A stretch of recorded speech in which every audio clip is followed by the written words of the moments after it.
Hello everyone and welcome back to my YouTube channel with another useful and informative video which is about how to fix your purchase could not be completed. Contact iTunes Store support. So as if you're facing this problem while using your iTunes and App Store in your iPhone, here I will show you how can you easily fix this. So first of all, go back to your home screen, and here I will give you some possible solutions that will help you to fix this problem. So first of all, open up your settings, and from here tap on your profile, and from here tap on your payment and shipping. Wait for some seconds.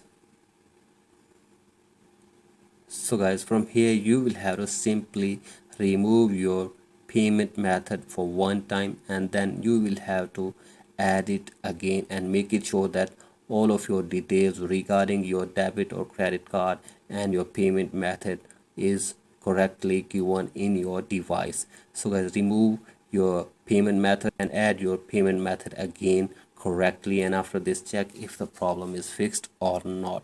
So right after this, go for the other solution. If it doesn't work, that is, you will have to sign out your Apple ID in your device, and then you will have to restart your device, and then you will have to sign in again your Apple ID in your iPhone to fix this problem.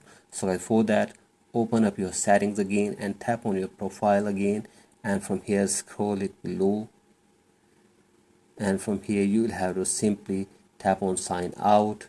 So give your Apple ID password and sign out your Apple ID in your iPhone, and then restart your device and then sign in again your Apple ID in your device. So guys, after this, check if the problem is fixed or not. So guys, if you are still facing this problem, then go for the next solution. That is, you will have to go back to your home screen again, and from here you will have to tap on or open up your browser in your device. Like I am opening my Google Chrome, and from here search for support.apple.com. Here it is, you can see. Open this link in your device, and from here select your device, whichever you are using right now, whether it is iPhone or iPad. Tap on this. So guys, from here scroll it below all the way, and from here you will have to simply tap on start now to get support from the Apple authorities.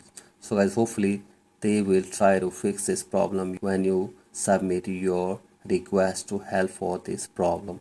So as you will have to simply submit your request to Apple authorities to fix this problem for you, and hopefully they will try to fix this problem for you as soon as possible. So in this way you can easily fix this problem in your iPhone for this problem. So thank you for watching this video. If you find this video helpful, please like and subscribe to my YouTube channel as well. Thank you.